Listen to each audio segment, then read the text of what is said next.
Okay, problem 6.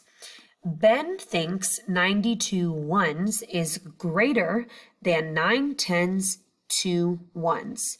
Is he correct?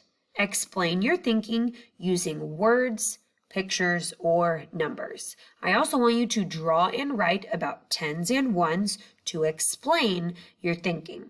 So this person, Ben, thinks that 92 ones is greater or bigger than 9 tens, 2 ones.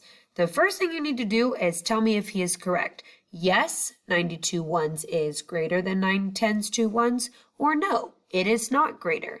Then I want you to explain how you know. You can explain using a place value chart. You can explain using drawings of tens and ones like quick tens, lines, and dots. You can explain using words, but you must explain how you know. So you can't just write, no, he is not correct, or yes, he is correct.